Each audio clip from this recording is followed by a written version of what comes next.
ಕರಾವಳಿಯಲ್ಲಿ ಕಾಂಗ್ರೆಸ್ ವಿರುದ್ಧ ಮುಸ್ಲಿಂ ನಾಯಕರು ಆಕ್ರೋಶವನ್ನು ವ್ಯಕ್ತಪಡಿಸಿದ್ದಾರೆ. ಪುತ್ತೂರಿನಲ್ಲಿ ಕಾಂಗ್ರೆಸ್ ಭವನ ಶಿಲಾನ್ಯಾಸ ಕಾರ್ಯಕ್ರಮದ ಸಂದರ್ಭದಲ್ಲಿ ಮುಸ್ಲಿಂ ನಾಯಕರ ಆಕ್ರೋಶ. ಅಂದ್ರೆ ಆಹ್ವಾನ ಪತ್ರಿಕೆಯಲ್ಲಿ ಮುಸ್ಲಿಂ ನಾಯಕರ ಹೆಸರುಗಳಿಗೆ ಕೋಕ್ ಕೊಡಲಾಗಿದೆ. ಆಹ್ವಾನ ಪತ್ರಿಕೆಯಲ್ಲಿ ಹೆಸರು ಬಿಟ್ಟಿದ್ದಕ್ಕೆ ಮುಸ್ಲಿಂ ನಾಯಕರು ಕಿಡಿಕಾರಿದ್ದಾರೆ. ಪುತ್ತೂರಿನಲ್ಲಿ ಇಂದು ಭವನ ಶಿಲಾನ್ಯಾಸವನ್ನ ಮಾಡಿದ್ರು ಡಿಸಿಎಂ ಡಿಕೆ ಶಿವಕುಮಾರ್ ಅವರು. ಮುಸ್ಲಿಂ ನಾಯಕರ ಹೆಸರು ಮುದ್ರಿಸದೆ ಅಪಮಾನ ಮಾಡಿದ್ದಾರೆ ಎನ್ನುವಂತಹ ಆರೋಪ. ಸಾಮಾಜಿಕ ಜಾಲತಾಣಗಳಲ್ಲಿ ಕಾಂಗ್ರೆಸ್ ವಿರುದ್ಧ ಮುಸ್ಲಿಂ ಮುಖಂಡರು ಸಿಡಿದೆದ್ದಿದ್ದಾರೆ.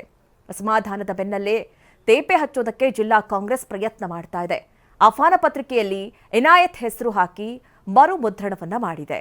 ಇನಾಯತ್ ಅಲಿ ಕೆಪಿಸಿಸಿ ಪ್ರಧಾನ ಕಾರ್ಯದರ್ಶಿ ಶಿಲಾನ್ಯಾಸ ಕಾರ್ಯಕ್ರಮದಿಂದ ದೂರ ಉಳಿಯುವಂತಹ ಸಾಧ್ಯತೆಗಳು ಕಂಡುಬರುತ್ತಾ ಇದೆ. ಈಗಾಗಲೇ ಮುಸ್ಲಿಂ ನಾಯಕರು ಆಕ್ರೋಶವನ್ನು ಹೊರಹಾಕ್ತಾ ಇದ್ದಾರೆ. ಸಾಮಾಜಿಕ ಜಾಲತಾಣಗಳಲ್ಲಿ ಕೆಲ ಪೋಸ್ಟ್ಗಳು ಕೂಡ ಹರಿದಾಡ್ತಾ ಇದೆ. ಇನ್ನು ಮಚ್ಚಿನಿಂದ ಕೇಕ್ ಕತ್ತರಿಸಿ ಬರ್ತ್ಡೇ ಆಚರಿಸಿಕೊಂಡು ಹುಚ್ಚಾಟವನ್ನ ಮೆಕ್ಕಲಾಗಿದೆ. ಇದು ಚಿತ್ರದುರ್ಗದ ಯೂನಿಯನ್ ಪಾರ್ಕ್ ಬಳಿ ಆಗಿರುವಂತಹ ಘಟನೆ. ಇದು ಎನ್ ರಾಮು ಅನ್ನುವಂತಹ ವ್ಯಕ್ತಿ ಮಚ್ಚಿನಿಂದ ಕೇಕ್ ಕತ್ತರಿಸಿ ಪುಂಡಾಟ ಮೆರೆದಿದ್ದಾರೆ. ಸಾಮಾಜಿಕ ಜಾಲತಾಣದಲ್ಲಿ ಈ ವಿಡಿಯೋ ವೈರಲ್ ಆಗಿದೆ. ಕೋಟೆ ಪೊಲೀಸ್ ಠಾಣೆಯಲ್ಲಿ ಕುರಿತಂತೆ ಪ್ರಕರಣ ಕೂಡ ದಾಖಲಾಗಿದೆ. ಬೋವಿ ಕಾಲೋನಿಯ ನಿವಾಸಿ ರಾಮು ಅನ್ನೋದು ಗೊತ್ತಾಗಿದೆ. ಸದ್ಯ ಆತನನ್ನ ಬಂಧಿಸಲಾಗಿದೆ. ಮನು, ವೆಂಕಟೇಶ, ಗೋವಿಂದರಾಜು, ಮನ್ಸೂರ್ ಸದ್ಯ ಪೊಲೀಸರ ವಶದಲ್ಲಿದ್ದಾರೆ. ನೋಡಿ, ಬರ್ತ್ಡೇ ಅಂತ ಹೇಳಿ ಕೇಕ್ ಅದನ್ನ ಮಚ್ಚಿನಿಂದ ಕಟ್ ಮಾಡಿರೋದು.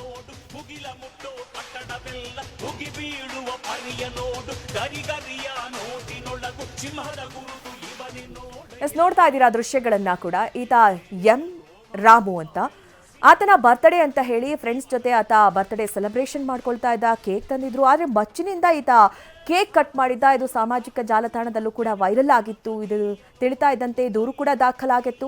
ಆ ಕುರಿತಂತೆ ಈಗ ಎನ್ ರಾಮು ಸೇರಿದಂತೆ ಹಲವರನ್ನ ಪೊಲೀಸರು ವಶಕ್ಕೆ ಪಡೆದಿದ್ದಾರೆ, ವಿಚಾರಣೆಯನ್ನ ನಡೆಸ್ತಾ ಇದ್ದಾರೆ. ಅಂದ್ರೆ ಈ ರೀತಿ ರೀಲ್ಸ್ಗಾಗಿರ್ಬೋದು, ವಿಡಿಯೋಗಳಿಗಾಗಿರಬಹುದು ಮಚ್ಚನ್ನ ಬಳಕೆ ಮಾಡೋದು ಕಾನೂನು ವಿರೋಧ. ಹೀಗಾಗಿ ಈ ರೀತಿ ಮಚ್ಚಿನಿಂದ ಕೇಕ್ ಕಟ್ ಮಾಡಿರುವಂತಹ ವಿಚಾರದಲ್ಲಿ ಸದ್ಯ ಇವರನ್ನ ಬಂಧಿಸಲಾಗಿದೆ. ರಾಮು ಸೇರಿದಂತೆ ಹಲವರನ್ನ ಪೊಲೀಸರು ಬಂಧಿಸಿ ವಿಚಾರಣೆಯನ್ನ ನಡೆಸ್ತಾ ಇದ್ದಾರೆ.